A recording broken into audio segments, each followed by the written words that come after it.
날마다 나를 살리는 큐티 이성호 목사입니다. 오늘 큐티 본문은 사무엘하 14장 18절에서 27절까지입니다. 주의 말씀으로 하루를 시작하게 하시니 감사합니다. 오늘도 주의 말씀과 동행하는 한날이 되기를 소원합니다. 말씀해 주시옵소서. 듣겠습니다.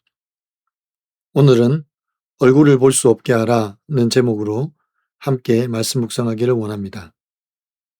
첫 번째로 징계가 없는 공의는 없습니다. 18절과 19절에서 드디어 다윗 왕은 드고와 여인의 뒤에 있는 자가 요압이라는 사실을 간파합니다. 그리고 드고와 여인에게 묻습니다. 그러자 이 여인은 맹세하여 자백합니다. 이 일을 꾸민 자가 요압이고 요압이 자기에게 할 말을 넣어 주었다고 합니다.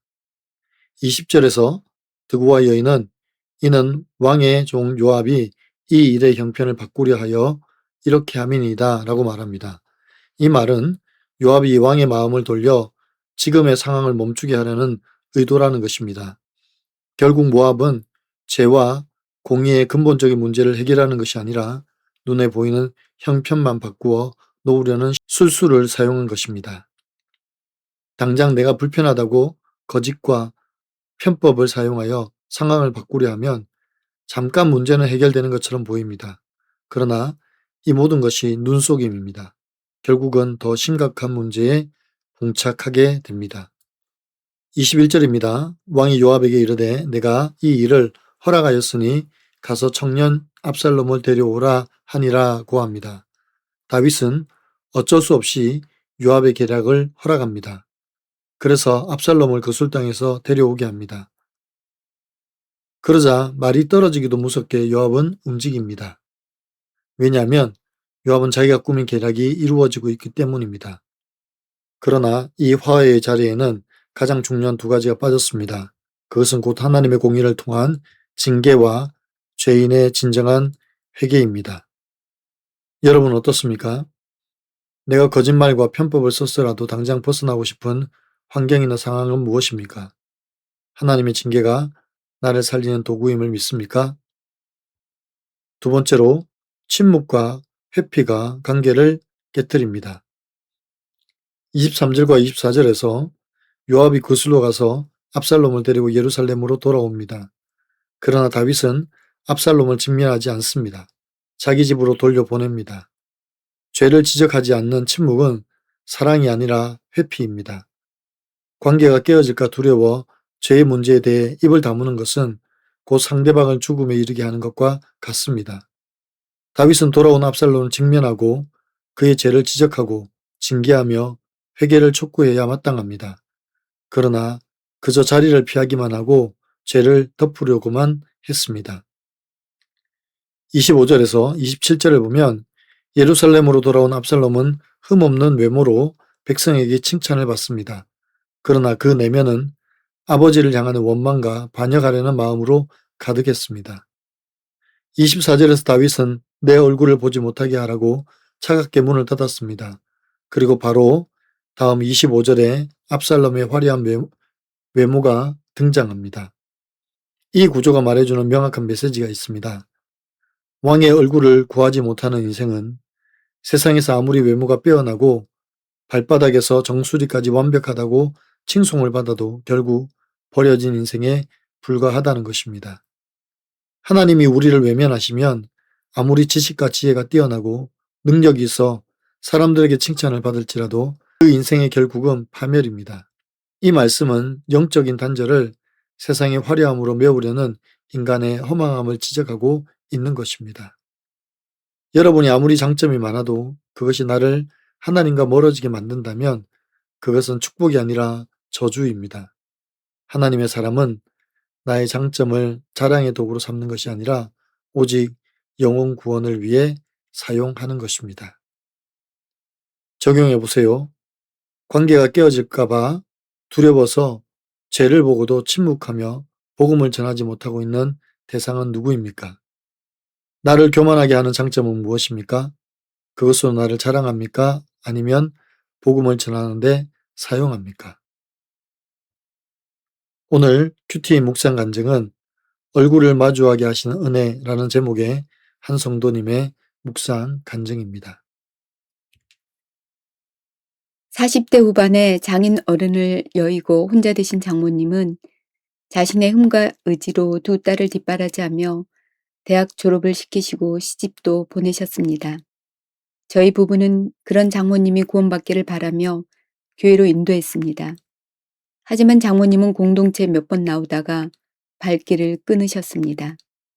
압살롬과의 관계가 온전히 회복되지 않아 거리를 두는 다이처럼 저 또한 장모님과 서먹한 관계를 유지했습니다. 하지만 하나님은 구원을 위해 장모님과 얼굴을 마주하고 믿음으로 가까이 나아가야 하는 상황을 주셨습니다. 어느 날 장모님이 이사할 지역을 두고 가족 회의가 열렸습니다. 처제는 엄마가 고향으로 가셔서 친구분들과 가까이 지내시는 게 좋겠다고 말했습니다. 그러나 저는 장모님이 최근 사기를 당한 적이 있으니 처제가 사는 지역에 계시는 게 안전하고 또 그것이 교회와도 가까우니 더 좋을 것 같다고 했습니다. 그러자 장모님은 이제 좀 쉬고 싶어 고향에 내려가게 해줘 라고 하셨습니다. 순간 저도 마음이 흔들렸습니다. 하지만 성령님이 지혜를 주셔서 제 삶을 간증하게 되었습니다. 믿음이 없을 때는 술 마시고 본능대로 살면서 아내와 자주 다투고 이혼까지 생각했어요.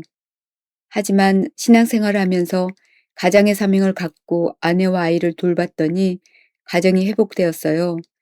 장모님도 조금은 애롭더라도 자식 근처에 사시면서 예배드리고 공동체 모임에도 나가시면서 자녀들의 구원을 위해 사명을 감당하시면 좋겠어요. 이후 한참을 고민하시던 장모님은 결국 제 권면을 받아들여 처제가 사는 지역에 살 집을 구하셨습니다.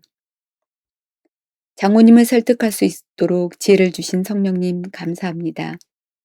이 일이 장모님뿐만 아니라 처제 가정까지 교회로 인도하시려는 하나님의 뜻에 따라 이루어진 것임을 믿습니다. 저의 적용은 가족 모임 때 큐티인으로 가정 예배를 드리면서 말씀을 전하겠습니다. 장모님과 처제와 동서가 구원받도록 꾸준히 교회로 인도하겠습니다. 입니다. 사랑하는 성도 여러분, 다윗은 요압의 계략을 간파했지만 그 계략을 하나님의 정의로 바꾸지는 못했습니다. 결국 요압의 계략대로 압살롬을 예루살렘으로 데려오게 했고 결국은 서로 얼굴을 마주하지 못했습니다. 죄의 문제는 하나님의 공의의 징계와 진정한 회개로 다루어야 하는데 다윗은 침묵과 회피로 넘어갔습니다. 결국 이 침묵과 회피는 원망과 반역으로 돌아오게 됩니다. 압살롬은 자기의 외모로 사람들에게 칭찬을 받습니다. 이것이 압살롬을 교만하게 만듭니다. 그리고 아버지에 대한 원망과 교만함이 결국 반역을 깨하게 됩니다. 죄를 회피하고 침묵하는 것은 진정한 사랑이 아닙니다. 징계가 자녀를 살리는 도구입니다. 그래서 항상 죄에 대하여 견책하고 하나님의 매와 징계로 자녀들이 신앙 가운데 거하도록 훈육하는 저와 여러분이 되시기를 간절히 소망합니다. 기도드립니다. 사랑하는 주님, 다윗과 같이 자녀의 죄에 대하여 직면하지 않고 회피하고 침묵하는 저희가 되지 않게 하여 주시옵소서. 하나님의 공의로운 징계가 자녀를 살리는 도구임을 믿고 말씀에 순종함으로 자녀를 양육하는 저희가 되기를 원합니다. 때로는 그것이 힘들고 속상하는 일이라도 기꺼이 행할 수 있는 믿음을 다하여 주시옵소서. 주님, 우리의 자녀들이 하나님과 사람 앞에 교만하지 않도록 늘 경계하게 하시고 그들에게 주신 여러 가지 재능과 은사를 형제와 이웃을 섬기는데 사용하도록 경책하고 가르치게 하여 주시옵소서. 그래서 우리 자녀들이 겸손히 주님 앞에 쓰임받아 많은 영혼을 주께로 돌이키는데 사용되는 도구가 되게 하여 주옵소서. 우리 구주 예수 그리스도의 이름으로 간절히 기도하옵나이다. 아멘.